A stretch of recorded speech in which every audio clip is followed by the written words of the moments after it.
when people are having conflict, it's really to try to get to what is the function of my behavior. That's one of the things that I ask people in cognitive behavioral therapy all the time. Why are you fighting for this issue? What is the function of your fight? So if we have a difference in opinion over allowance, is the difference of opinion so great that you think long-term the child will be like, there's going to be some awful thing that happens to the kid? Okay. Or is this just a minor difference of opinion that we could really move away from, where you might be able to take the low road?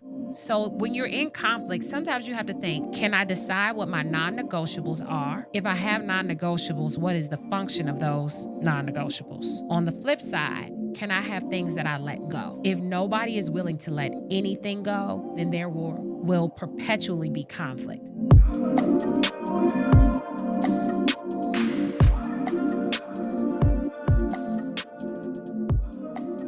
Okay, to all of my parents, whether you are parenting alone, you're co-parenting, I bet you at some point, whether it's not right now, you at some point have had some challenges navigating money and this whole parenting, co-parenting situation that you have going on. As a parent, I can completely understand, but where do you go to get the help? Like where's your go-to source? I am so excited that we're going to talk about that today. So welcome to another episode of the Thank Me Later Show with me, your host, Jini Thornton, where we help you master your money and transform your life. And the transformation that we're going to talk about today, you all, is this parenting, co-parenting, and money. Just putting all that together sounds complicated, doesn't it? So I'm so excited that you're here. If you're new, welcome. I'm so happy that you're here. If you are back again for another episode, thank you. We're happy that you're here again. I promise you're going to want to listen to this in its entirety. You're certainly going to want to share it with some folks that you know who are parenting or co-parenting. But please like it, subscribe, and share. We want to make sure that everybody gets this valuable information. So before I jump in and get all excited, I want to introduce my guest. Hello, Dr. Carothers. Hello. Thank you for having me. I'm so excited that you are here. Well, first, let me brag about how amazing that you are. Okay. In your bio. Thank you. Okay.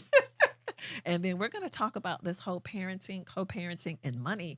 I can kind of feel a little tightness in my chest. Although my kids are grown, I can still feel that a little bit. It's a real thing. It is a very real thing. It's a real thing. So let me tell people who you are.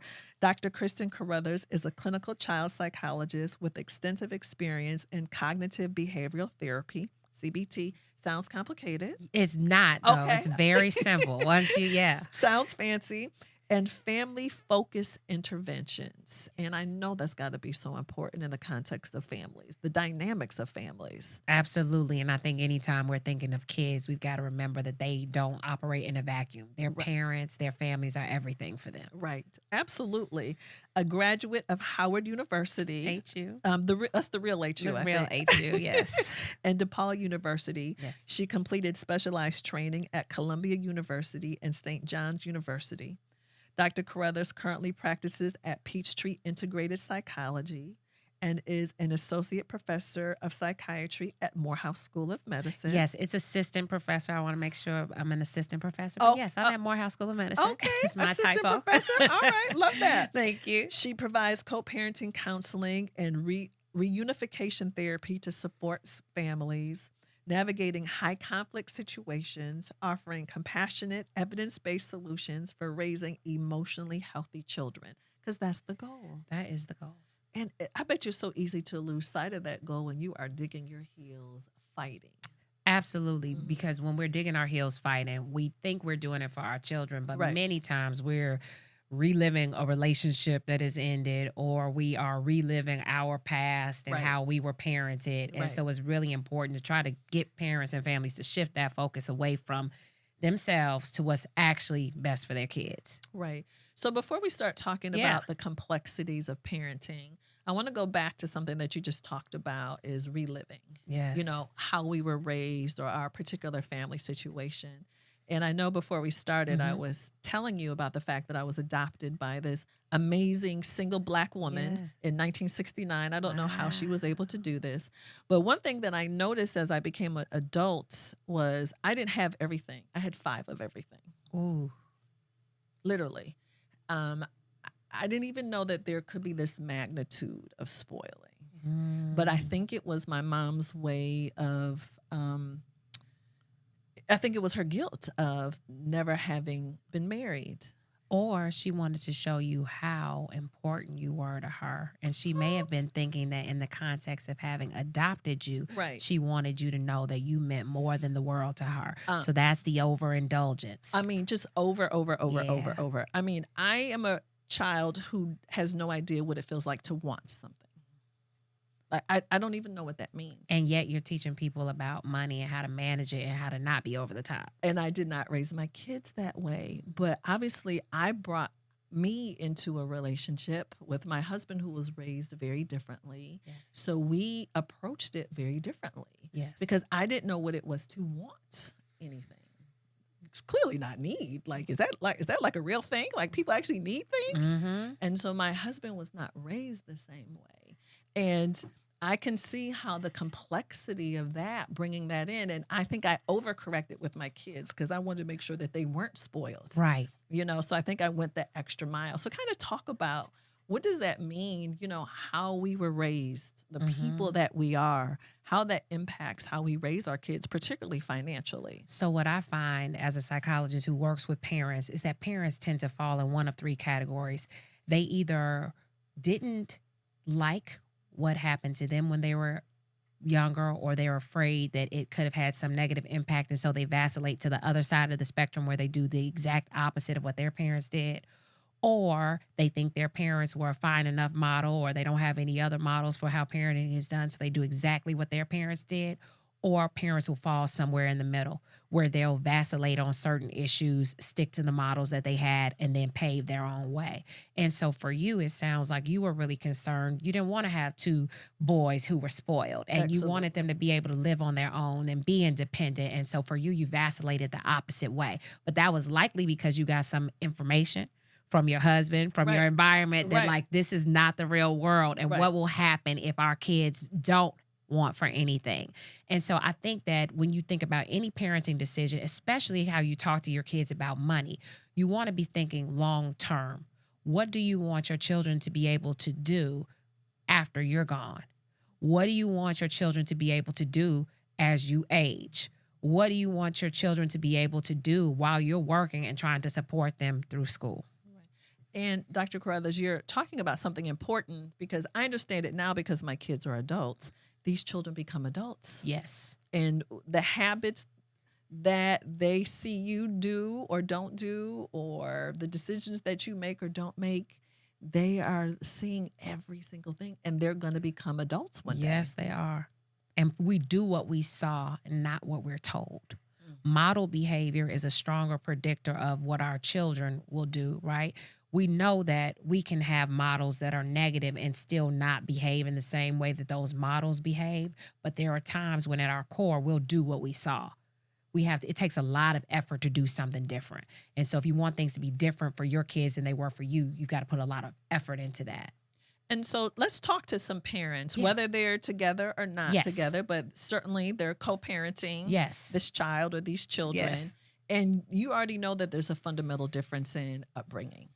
How do you reconcile with that? Is there a way to kind of acknowledge the other person's experience and to kind of help so it doesn't become a thing, it doesn't become an issue, like, okay, I acknowledge that this was the way that they were raised. Yes. I think it's that reconciliation has to happen before the kids, and many times it does not.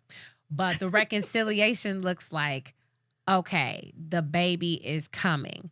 What do you think about what happens at night? Does just the mom feed the baby, or does the other parent also feed the baby? Do you believe in putting the baby to sleep at a certain time, or should the baby just fall asleep? Right? Like, those basic conversations are usually conversations couples don't have, and you're winging it. And so it's likely that when it comes to financial decisions, you're going to be winging it too. Still winging it. And so our goal is to try to build the plane before we fly it. So if I know that I come from a household where both parents worked, and where there were some ups and downs, but there was saving, there was a thought that like one income paid for the home. And then I'm partnering with somebody who maybe came from a single parent household where there was a lot of lack financially and it was always trying to rely on other people. They may have a different perspective of how we do money, how we talk to kids about money. And so it's really important to be open and honest about what your experiences really are. And if you can't be open and honest with the person, it's going to be very hard to co-parent.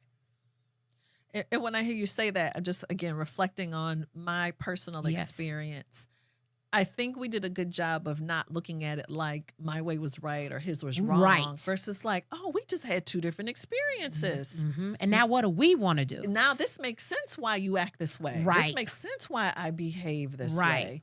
But I think, again, there was a commitment because we're in a relationship wanting to understand each other. Yes. Like, why does this person behave this way? Yes. And it just made all the sense in the world. Just growing up, he was single parent. His mother, was holding things down. Very different situation than my situation was.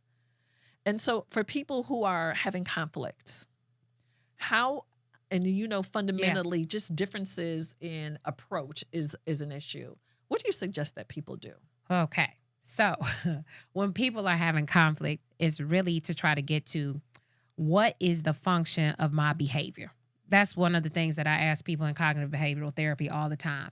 Why are you fighting for this issue? What is the function of your fight? So if we have a difference in opinion over allowance, is the difference of opinion so great that you think long-term the child will be like, there's going to be some awful thing that happens to the kid? Okay. Or is this just a minor difference of opinion that we could really move away from where you might be able to take the low road? So when you're in conflict, sometimes you have to think, can I decide what my non-negotiables are? If I have non-negotiables, what is the function of those non-negotiables? On the flip side, can I have things that I let go?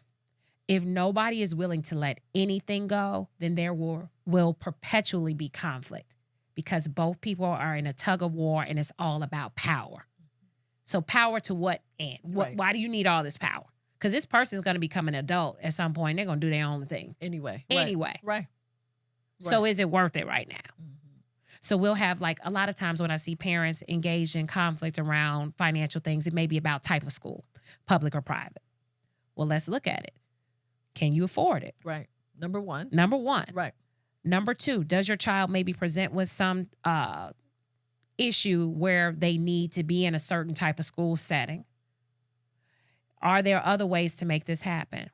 What are the long-term implications of making this happen?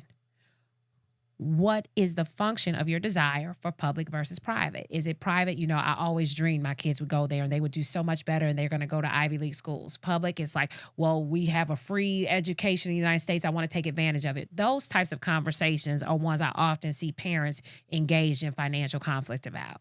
The other thing, child support. Right? Oh yeah. Yeah. Oh, yeah. Right? Yeah. So child support. Do we have a formal child support agreement or an informal child support agreement? This thing of financing, co-parenting is huge. Sometimes in our community, I think it's thought of as almost an affront if somebody puts a parent on child support, right? But child support is just helping to care for your child. So the function of your anger or aggression about that, do you feel like the other person is taking advantage of you? Or are you thinking about this as, hey, my kid probably eats at least $50 a day worth of food. I can give $200 a week. Right? If the function of your thought is, I think that this person is trying to get over on me, you're going to be more likely to want to engage in some conflict around finances. But if you think my child probably needs X, Y, and Z, and I know it costs A, B, C, I'm going to try to contribute. I know how much this person makes. You might have a different interaction.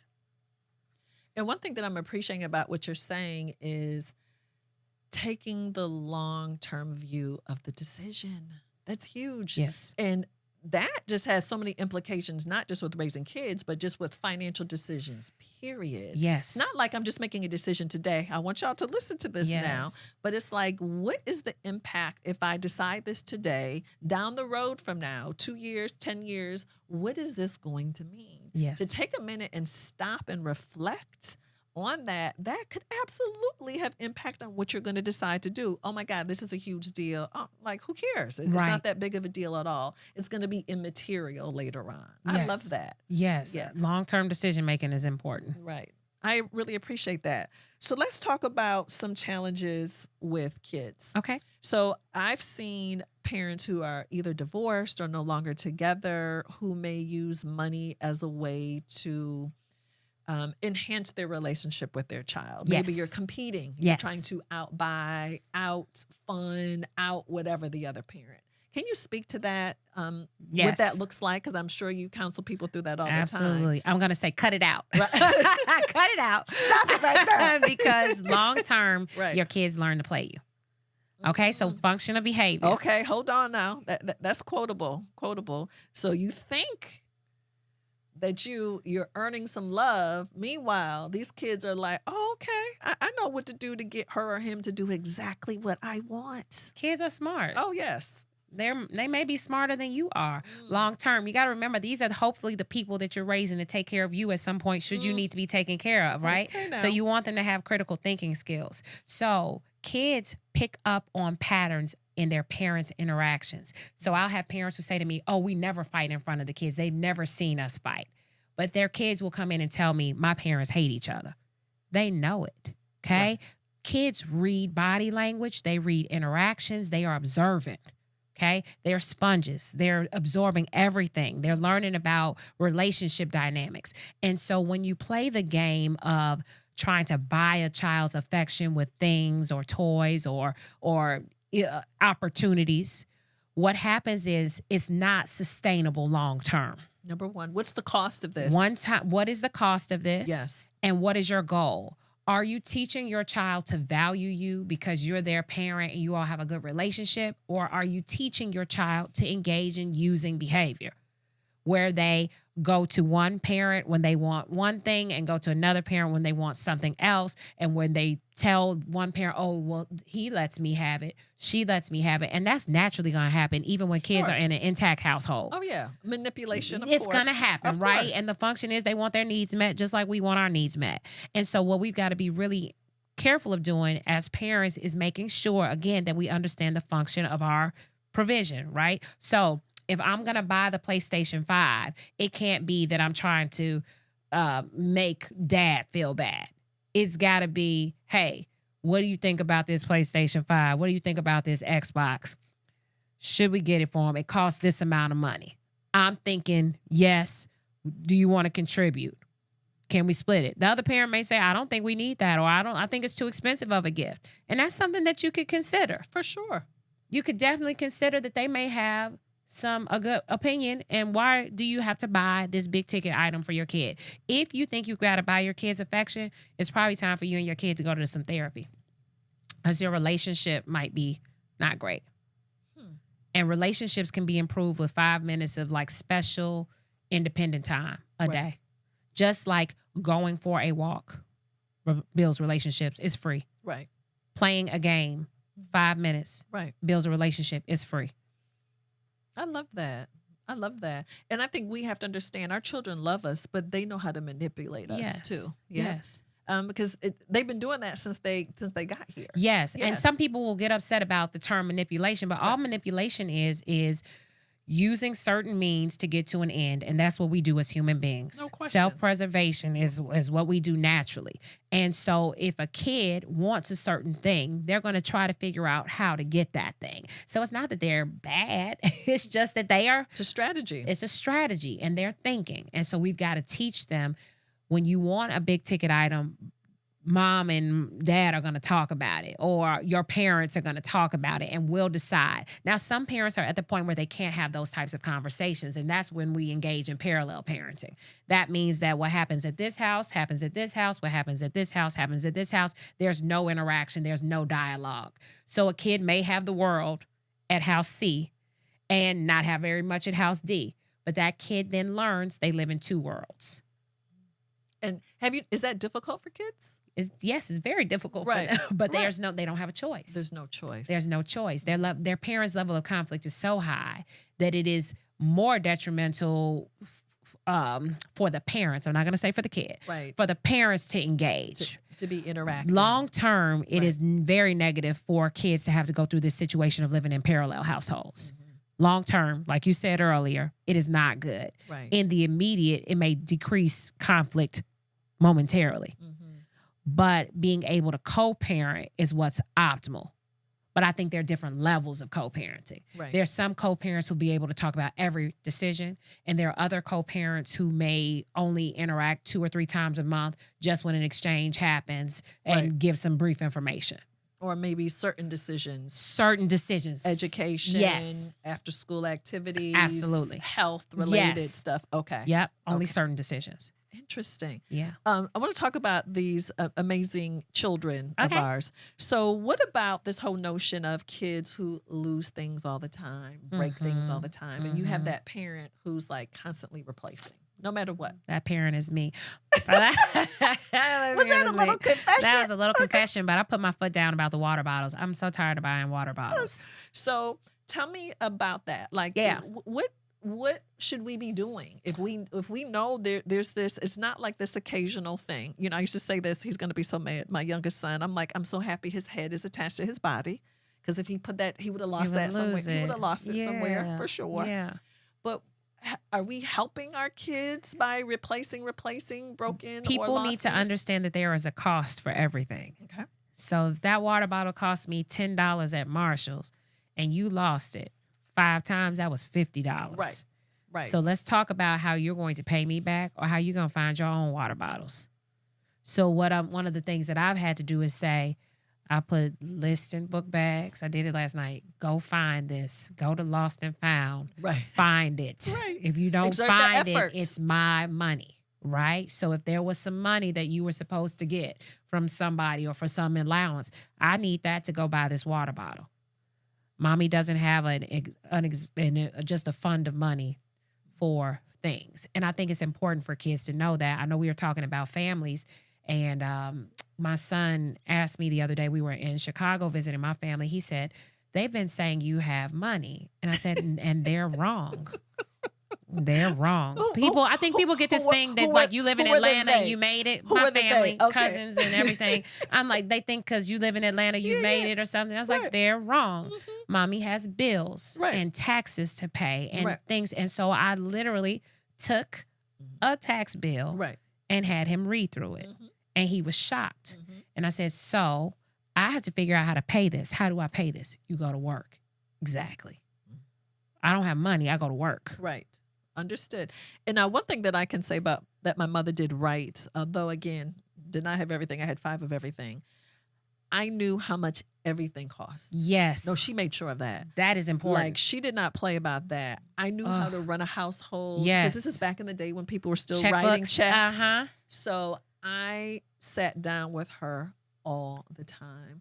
My mother did not make a financial decision, and she did not take me. If she was going to get her taxes done, I went. If she was buying a car, I went. If love that. She took me everywhere with her. So that gave me exposure. And I'm like, parent, why are y'all leaving your kids at home? Take them. I don't care if they're 9.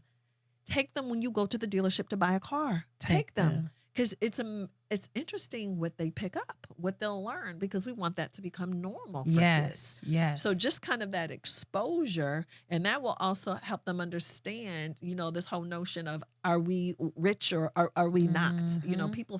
Kids will think, there's this endless amount of money because you're just whipping out your credit card. Like, no, it doesn't work like that, doesn't work honey. that way. And even if you can afford it, doesn't mean that you should be buying and replacing and doing all these things for your kids. It's not to me, it's not a function of income. No. Because you're still trying to instill those same values with these kids who are going to become adults. Yes.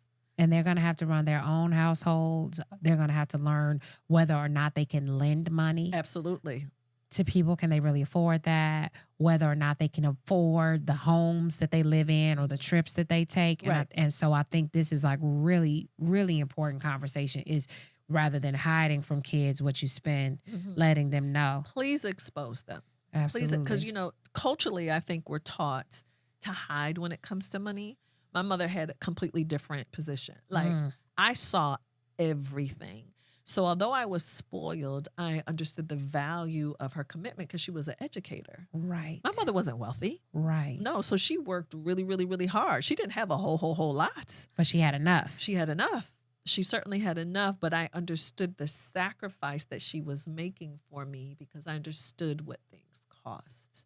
Love that. Our children need to understand how much things cost. Yeah. And I agree. let's give them a front row seat to it too. Absolutely. Not occasionally, but a front row seat. So something else I want to go back to that you talked about. When you have these different households Yes. that run differently. So you have different rules when it comes to, spending and, what's happening, value system. What are you telling the parents or the children in these situations? What are some coping or living skills when this is happening? It's pretty hard, but kids eventually get it naturally. It's kind of hard to describe. What I would say you're telling kids is they're like chameleons. They are constantly adapting to different settings and environments, but these settings are supposed to be their settings, right? They're supposed to still be safe, even though they're separate. So when you are at your house with your dad, you may share a room. When you're at your house with your mom, you may not share a room. But here's the bottom line. You have someplace to sleep. So it's like finding the bottom line, the things that connect the two places is what's most important. At one parent's house, at mom's house, you may not have an allowance. You might have to ask for everything that you want. At dad's house or other parents' house, you might not have to do the same thing. I don't want to keep saying mom, dad. I know there are parenting, lots of different parenting types. Right. Grandmas, moms and moms, dads and dads. The bottom line is that you have safety, you're taken care of. There are limits, and those things may be different. And what happens at one household, you've got to follow that rule there. When you come back to this household, you've got a different rule. It's more difficult getting parents to get that. Right. Parents want, they go to bed at 8 o'clock over here. You need to put them in the bed at 8 o'clock. That may not work in that household. Or we don't eat fast food. We only eat fast food once a week over here, and they have it 3 times at your house. That's too much. You don't get to control that. You don't get to control that. Stay in your lane. That is not your home. Right. When it comes to making like a big joint decision in terms of, again, I go back to school. If people are going away to college or other things that are happening, I do think it's really important that parents are upfront with each other about how much they can contribute and what they're willing to do. And don't shame somebody because they don't want to do what you want to do. I appreciate that. You have to kind of accept. And if you want to do something different, then you've got to be willing to put your best foot forward to do that without making the child feel responsible or the other parent feel responsible for your financial decision. You're not better because you pay more. You made a different choice. That's quotable. Okay, good. Yeah, that's cool. You're not better because you pay more. I love that. Yeah. No, I love that because I think it's easy to think that. Yes. Yeah. Yes. Because we are spending this, we're doing Yep. this, that I get extra points for that. No. thank It's you. time. It's quality time. It's time and effort. I love that. One thing before I have a question from our Thank Me Later community. Okay. This whole notion of spoiled. Yes. How do you know if your child is, whether it's from financially spoiled, behaviorally spoiled? Ungrateful and entitled. You're That's looking for easy. behaviors that are ungrateful That's behaviors easy. and entitled behaviors. So you're not just spoiled because you have a lot of something. You had a lot because your mother provided for you, and I'm assuming if she adopted you, she really, really wanted you, and she was invested in making sure that you had everything. Okay? And for whatever reason that was. Ungrateful is, I've got 5 and I don't like these 5 anymore. You need to buy me 5 more. Entitled is, I don't have to work because I'm just going to take your money or you'll do it for me. Jesus. Right? Okay. So ungrateful or entitled mindsets or behaviors are when we know that someone is spoiled. Because spoiled means something is rotten. It's not good. Not good anymore. Good. It's not good anymore. It's not cute. And so it's not cute to be ungrateful or entitled. And this can happen in a range of incomes, right? We can have people who are not high asset earners who have given their kids everything that they've had, and those kids are not appreciative or don't demonstrate appreciative behaviors. Appreciation has to be taught.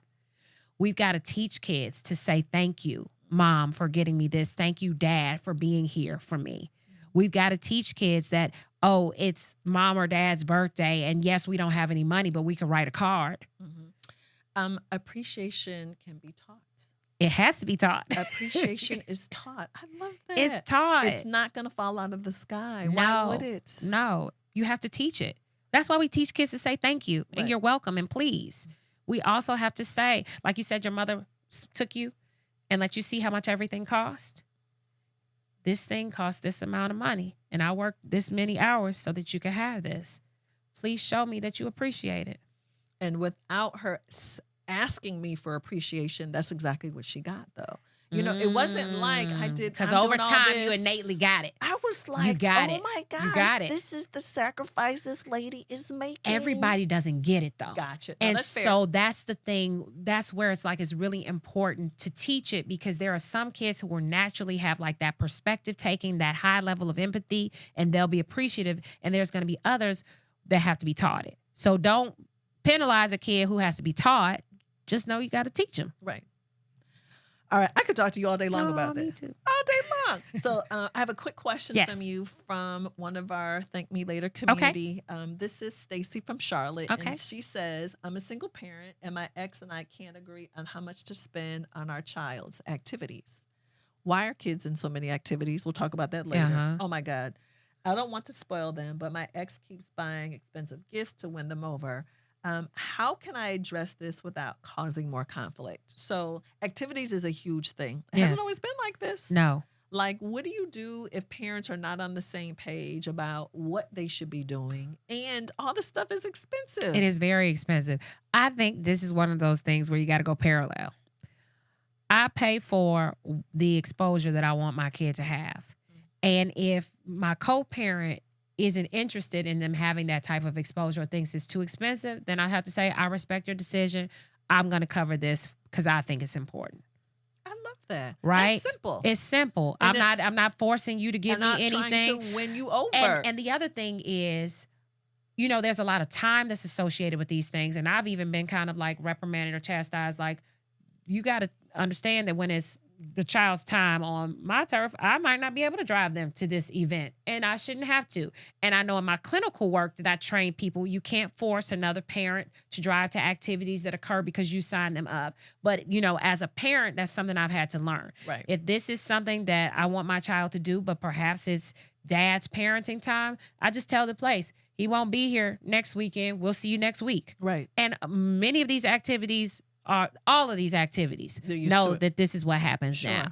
And so I think that's where it's important to stay in your lane, because down the road, that other parent may have something that they want to do that's enriching, that you think is like exorbitant, that they are willing to do. Right. And the point is that person, it's their child too. Right. For sure.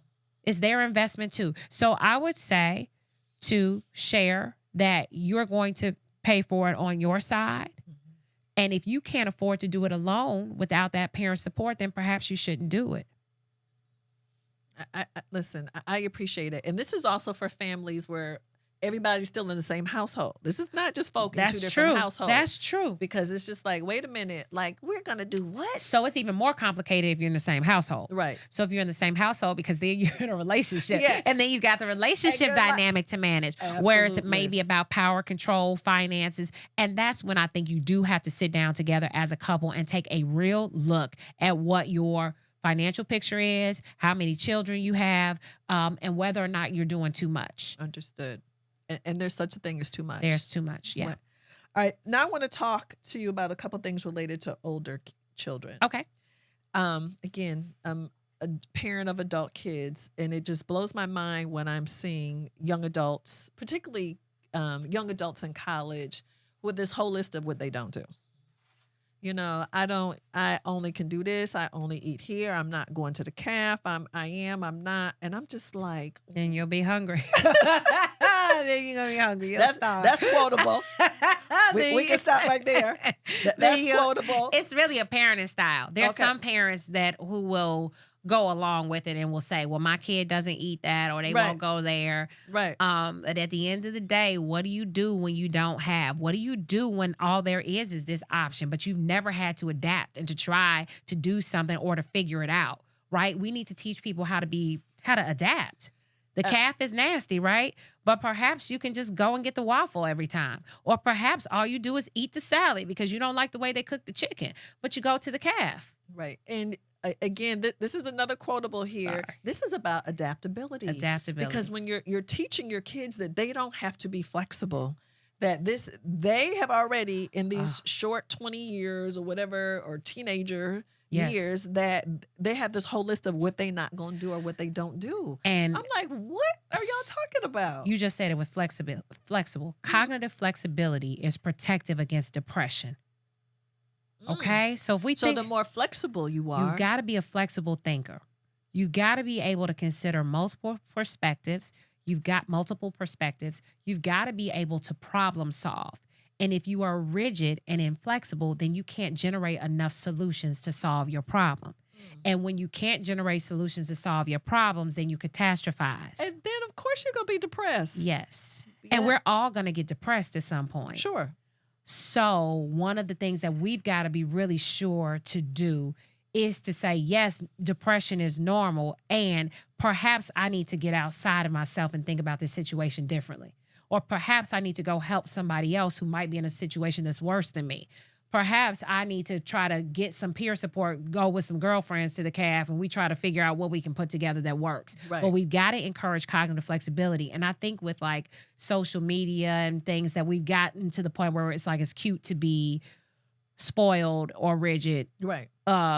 I can't think of the right word to call it, but it's just like, I remember when they used to have a show on MTV where it was like the kids' Sweet 16s, Right. and they were like over the top. Yeah. And it was like, this is like, whoa, we should all be doing this. But we can't all afford to do that. And we're not all entertainers, right? This is a marketing scheme for a lot of people. For sure. So I think we have to be really clear of what our behavior, why we're doing these behaviors as parents. Right.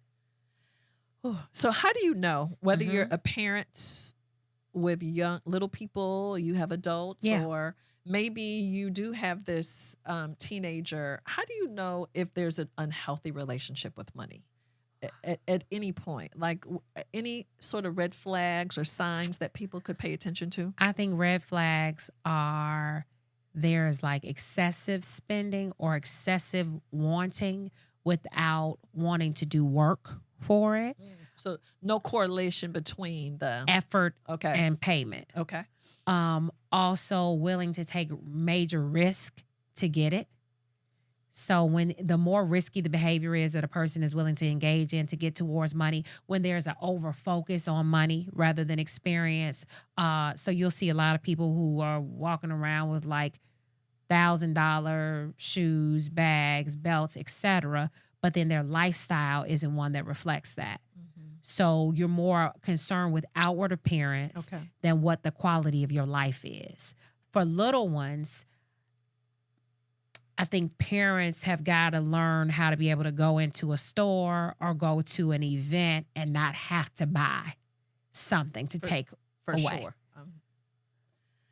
I'm happy that you said that, because I pay attention to it in the store where you see some of the kids well behaved, holding somebody adult's hand. Parent is like, no, not today. Kid is like, fine. Other time you see them trying to scrape the kid up off the floor because they're not accustomed to being told no, or they just decided today it was going to be a yes. Today it will be a yes.